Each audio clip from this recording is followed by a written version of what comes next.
Sims, anything you look at and go, oh, Colin, what are you talking about?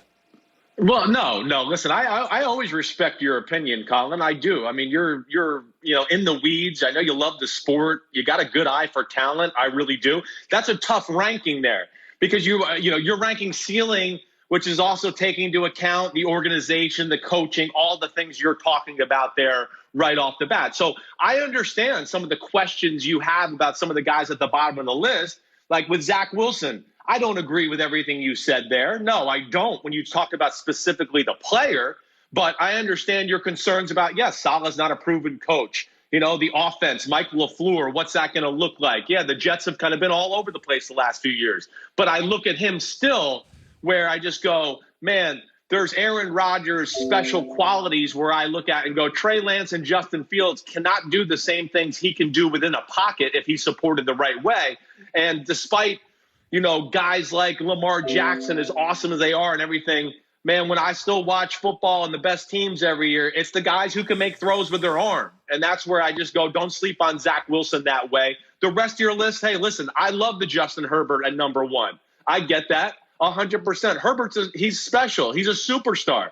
And I took a lot of flack for putting him above Tua a few years ago in the draft. So I get that. I probably would have put Kyler Murray one, just for this exercise to go, man, it's been pretty damn good and special through the first 2 years. And I think they got a decent support system there as far as the receivers. I'm not totally sold on the Cliff Kingsbury offense yet, but I'm not going to push too hard on you with what you did here. It's a tough one when you take in the whole organization. Okay, so you work with the Patriots, and I said to start the show today, I said, listen, Cam gives you experience and some playmaking, especially in the red zone. In terms of anticipatory thrower and accuracy, Mac Jones. Right. And I look at him and I'm like, well, it kind of depends.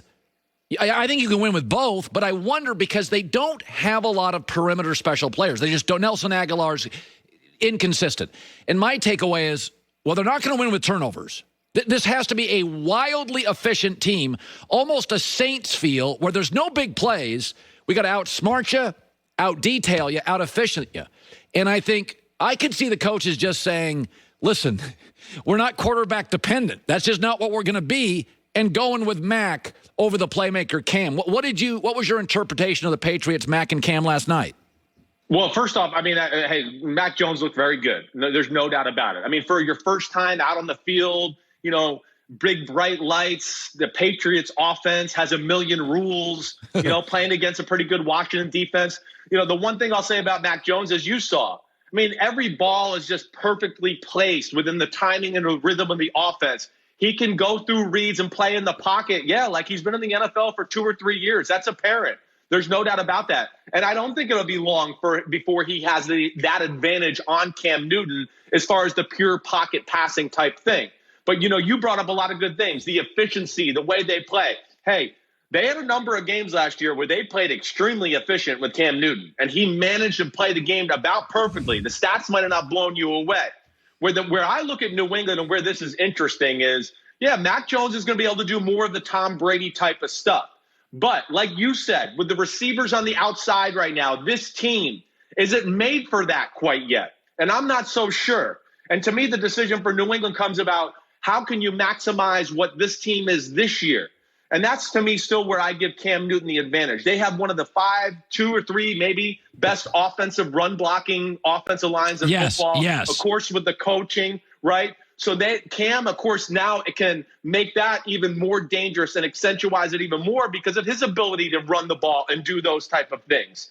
So I look at it that way, and I think the way their team's built with the 2 tight ends, all the running backs, the offensive line, like you said, not special receivers yet, improvements with Aguilar and Kendrick Bourne to where I still think it's going to be Cam Newton. I just have a hard time thinking they're going to put Mac Jones in the trust tree yet as a rookie, especially with Cam Newton getting the full off season and some of the other things he can bring to the table. So this, Chris, is mostly your first preseason game is go out and play. There's not a big game plan for it, right? Right. But I said this the other day. I said I could see the Packers saying, all right, we don't need Jordan Love to play, so we don't need to throw a bunch of stuff at him. but he can't look awful.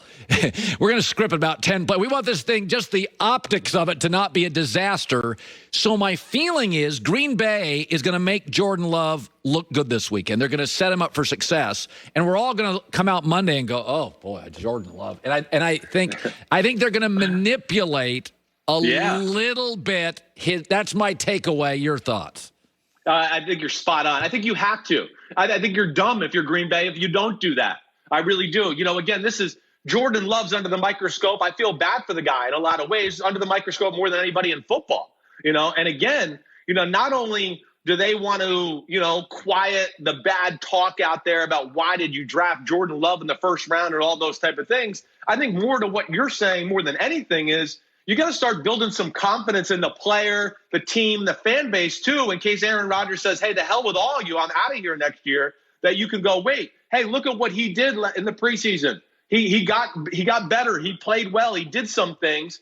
And I think that is important, not only for the organization, for Jordan Love. I would expect them to, yes, have a few game plan plays, to really be specific with plays that he's very comfortable with and he knows how to orchestrate within the line of scrimmage. I look at Jordan Love, to your point, and the other one I look at is Trey Lance. That's where preseason can be hard. Some quarterbacks won't get any game planning. But Shanahan, again, with that pick, 3 first-round picks traded away for Trey Lance as well, I think you're going to see game planning there because it's just too big of a polarizing topic in the NFL right now.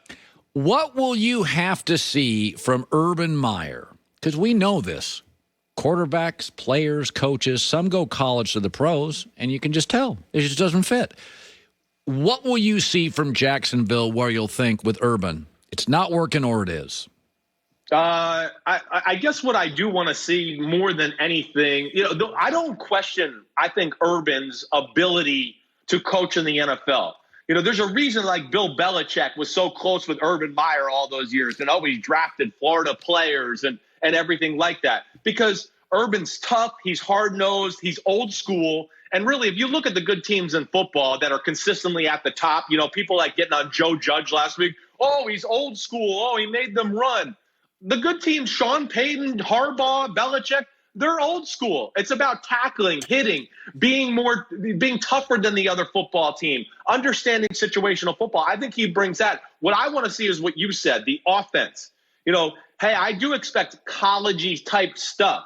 But if it's too much college type stuff, I just don't know if that can really work in the NFL, on a game-by-game basis with, of course, the defensive coordinators having so much time to break you down, a different talent set. His team's not going to be the most talented team on the football field every week like it was at Ohio State. I mean, he only had to worry about 1 or 2 games a year where he went, "We're not the most talented." So I think it's the week-to-week game planning I'm excited to see if they can diversify and be game plan specific against who they're going to play against. All right, Chris Sims. So you look like you're in a swanky studio. Where are you right now? This is like the NBC Sunday Night Football backdrop, right? You got me right. So yeah, I'm trying to be big time like you, man. Like I always say. Yeah, very good lighting with Chris Sims there. He looks like a network